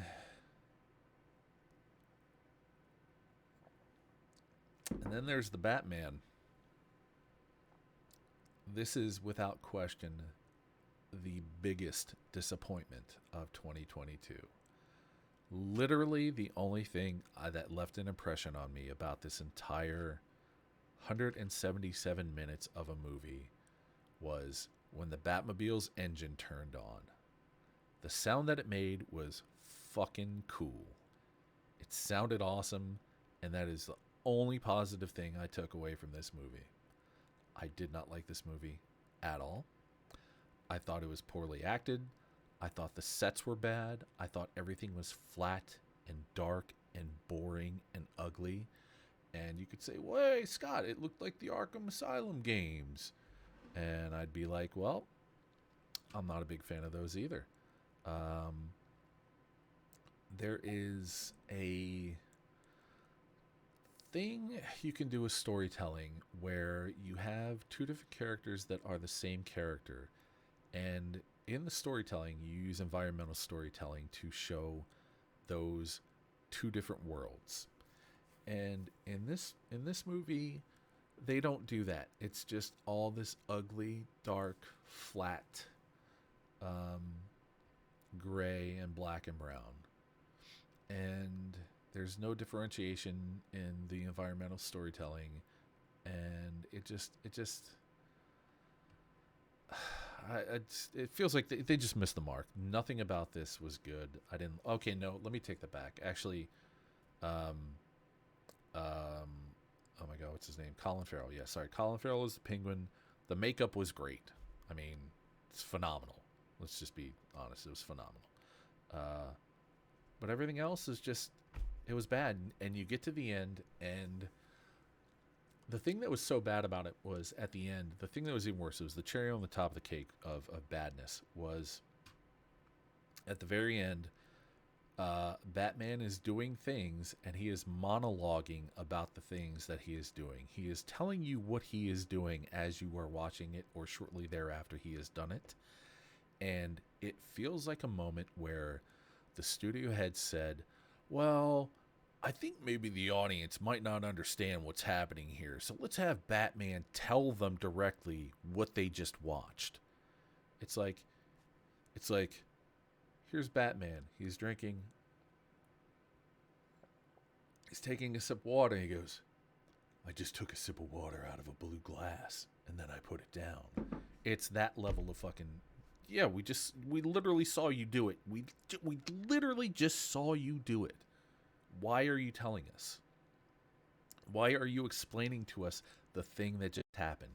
Do you think we're so fucking stupid that we don't understand what we just saw?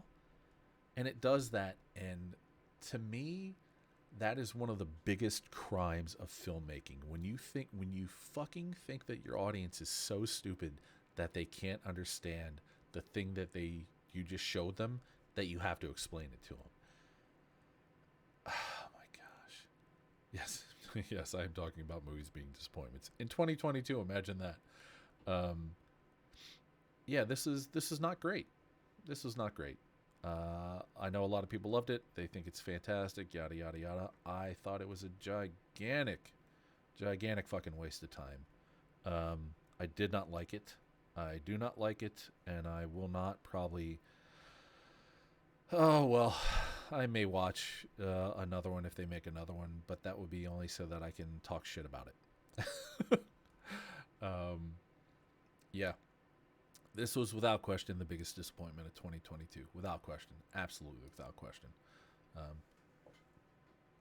Excuse me. Pardon me. Yeah. I do not recommend it. I don't think it was good. I'm actually probably going to take off some of those stars. This... Uncharted. I wish they could have uncharted this movie, but they didn't. They just sharded it. And they filled their pants full of poop. This movie is so fucking dumb. It is so fucking dumb. It's so fucking dumb.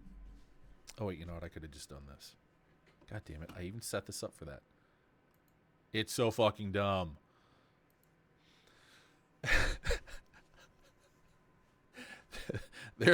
There is a scene.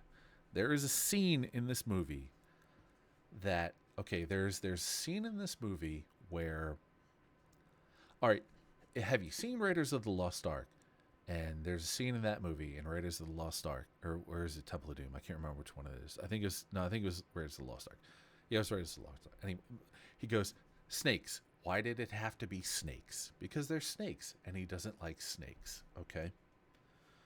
And it's funny because, it's fucking like snakes. There are fucking snakes. Like, everywhere. Snakes. There's snakes. Okay. All right. So in this movie, in Uncharted, there is a scene where Tom Holland, where they're in a church, and he goes, nuns. Why did it have to be nuns? There was none. There was one. There was an nun. There was one nun. And when he said that, I had already felt bad about watching it up until that point, because the movie is so fucking dumb. Like, everybody in it is dumb. It is ugly. It is shot poorly. It is written badly. All the characters in it are dumb. Mark Wahlberg is dumb. Tom Holland's character is dumb. The girl character, whoever the fuck she is, dumb. The black girl with the blonde hair character, she's dumb. It's dumb and it's ugly. And then the fucking nuns. Why'd it have to be nuns? I'm like, are you fucking kidding me? Like you're gonna step on Raiders. You're gonna step on their fucking toes and fucking homage it, but with the and the whole movie is filled with nuns. Why'd it have to be nuns type of things? It's so fucking stupid.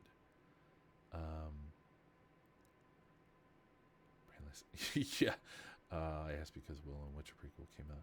Yeah, no, I didn't watch those. I've read so many bad things about them. I just didn't even want to bother. So I may watch them at some point, but I'm not in any hurry. Yeah, this movie sucks. It's terrible. It is a 100% complete waste of time. It is ugly. It is poorly written. It is poorly acted. It is poorly shot. It looks bad. Like everything about it is bad. It's so fucking terrible. It's so bad. I loathe the fact that I lost 116 minutes to this fucking movie. Fucking hate this movie. It's so fucking bad. Speaking of bad DC animation, Catwoman Hunted is dumb and ugly. Plain and simple. It's poorly written and it's poorly animated. It looks like shit. Its dialogue is bad. Its characters are bad. It's dumb. It sucks. It's bad. It's a pile of shit, and I lost 78 minutes of my life to it. Never getting them back. Never getting them back. All of us are dead. I started watching this, and I checked out because I hate reading movies. And that's all I remember about it. I never finished it. It was whatever. It was whatever, and it was whatever. And then this. I love Harry Potter. I love it. I love it. I love it. I love Harry Potter. I've always loved Harry Potter. I think it's fucking fantastic. I think it's one of the best things ever made in movies. I think it's fantastic. I love all of them. I think they're all great. I think they're all wonderful, except for the new ones, obviously. Just Harry Potter, not the Dumbledore series shit bullshit or fucking whatever his name is, Newt Scamander shit.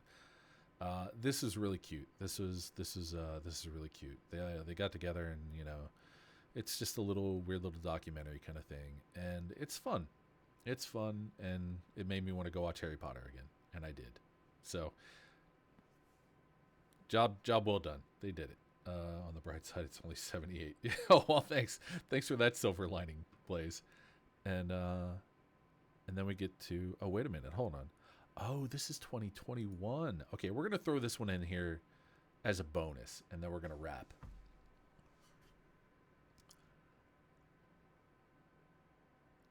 Oh man. Oh man. Oh man.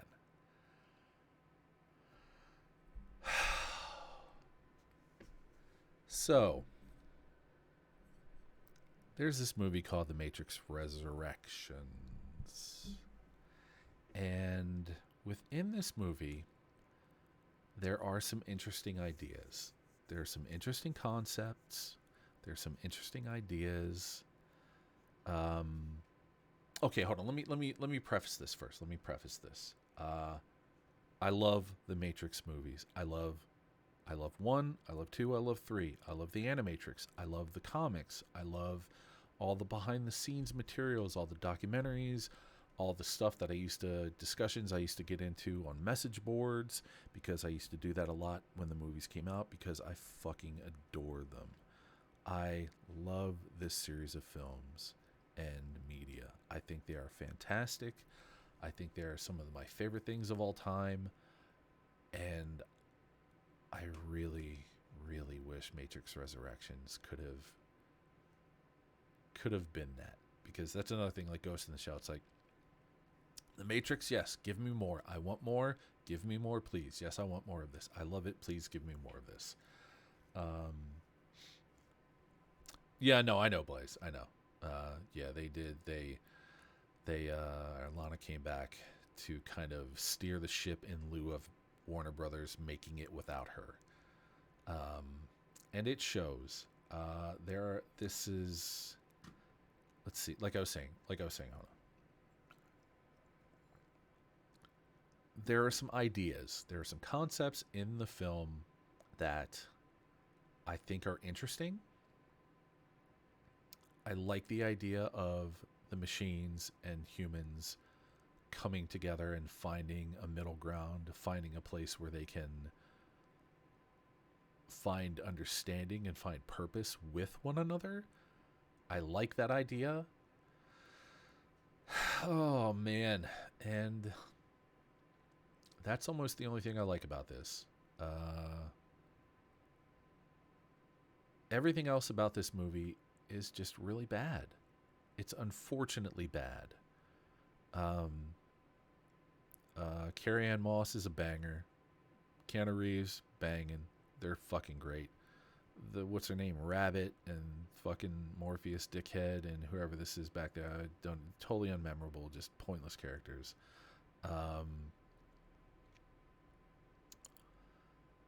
The movie is shot poorly. It is ugly. It is shot poorly. It is plotted poorly. There are characters. I'm just going to talk about this. If you haven't seen it, I'm sorry. Spoilers, whatever.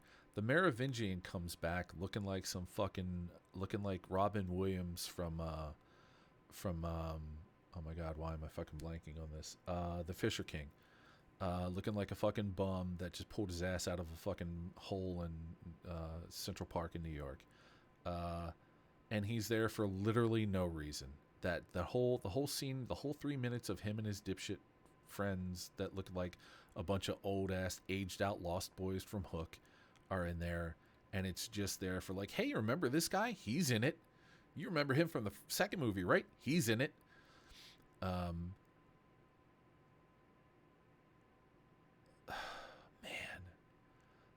the fucking cinematography in this movie is so bad. It is so bad. And there's a scene where they do a fucking FPS drop, where they drop the frames per second or whatever, and it's supposed to be this slow down thing, and it looks like one of the projects that I made maybe in film school when I was in school, and it's terrible. It looks like shit. It takes you out of the movie completely, and it's another choice in a long line of choices within this movie that are inexplicably bad. The fucking guy that shot this movie. Hold on, where is he?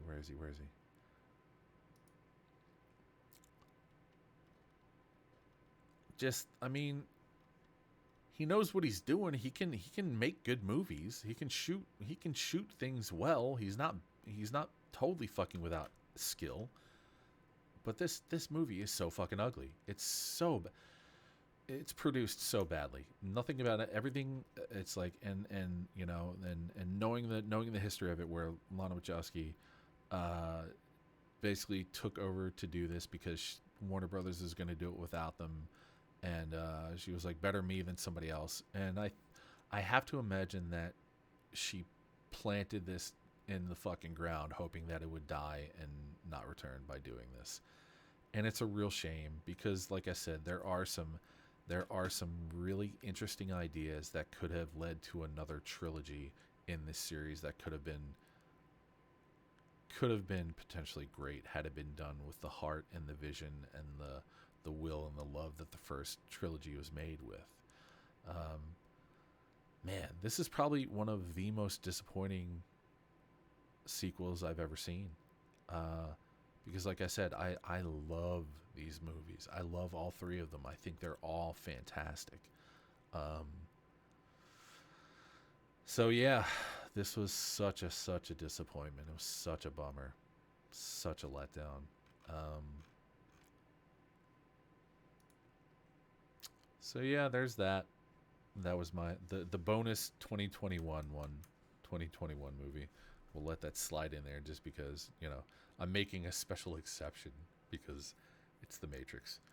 So that is the majority. Well, that is everything that not everything. I watched some TV shows that came out this year too, or TV shows that continue this year, like Resident Alien, great show.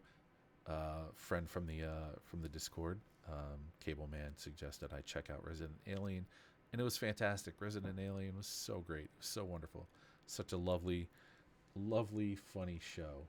What else? Actually, you know what else? I forgot about this. Real quick, a couple other things. Star Trek Strange New Worlds, actually really good. It was surprisingly good considering how bad Discovery or whatever the fucking the other crap that they came out with recently was. Strange New Worlds felt like Star Trek. It felt like it got it. That was definitely a great, great one to watch. Resident Alien was great. Uh, the new Quantum Leap series is fucking awful. Oh my god. It is a travesty, an absolute travesty. It's terrible, it's bad, and it's awful, and you shouldn't watch it. It sucks. Just go back and watch the original. No, I did not watch Resident Evil. I did not watch Resident Evil. I'm steering clear of that one. There were there were so many other bad things that I watched this year that I was just like, I can't deal with one more. I just can't do it. But yeah, that was 2022. That was my TV and films of 2022 for the most part. I know I left out some stuff, but I think I've talked for 2 hours and 10 minutes about this stuff, so I think that's probably enough. So yeah, that was my year in 2022. So yeah, thanks for stopping by, everybody. I do appreciate it. Feel free to hold on. Let's see here. Give me a second.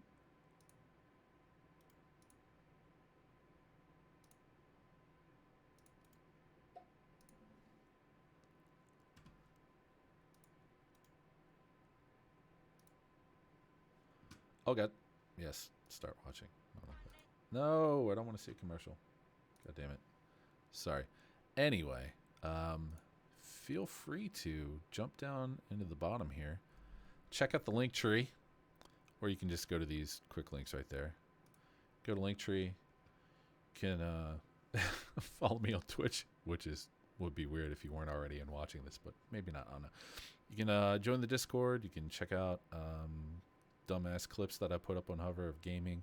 You can check out old VODs. You can go to DeviantArt and check out my artwork and some of the things that I have done in the past with custom toys and things. Letterboxd, you can actually read the dumb things that I say about movies. Then the usual dumb shit down here, whatever, who cares, doesn't matter. Nobody gives a fuck anyway. And it's just there for whatever, just in case.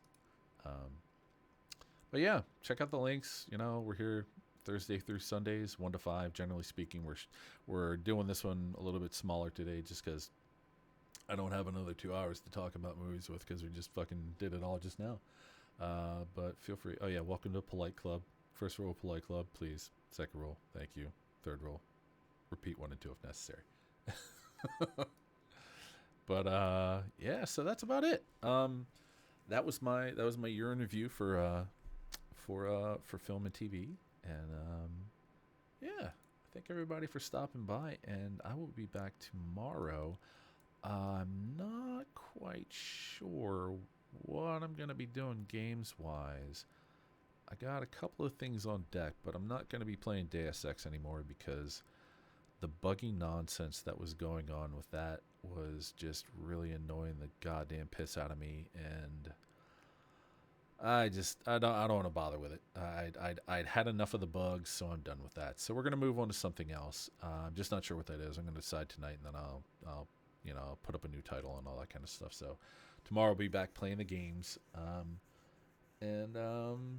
yeah, I hope everybody had a great Christmas. I hope you guys had a great holiday. I hope you guys have a great New Year. I mean, well, we're not quite there yet. We're still a few days off. But yeah, hope you guys had a great Christmas. I got my new camera, which was sort of a Christmas present to myself because I had to sell all my Hot Wheels cars to buy it, but not all of them. But I had to. Well, anyway, it doesn't matter. But I got my new camera, so you're seeing me in 1080p, 60 frames per second. I hope it looks good. I'm still working out some of the kinks with the lighting and stuff, so I am very pleased about it. I think it looks fantastic. I don't think I've ever looked better. I'm ready for my close-up. But again, thanks everybody for stopping by. I do appreciate you guys hopping in the chat and hanging out with me, Blaze and Rival and anybody else that stopped by. It's always a pleasure to have folks hang out and chew the fat, as it were. I hope you guys have had a great 2022 so far. We've got a few days left in it, and there's still time to have a great 2022 if you try. And I will see you guys all tomorrow. So till then, talk to y'all later.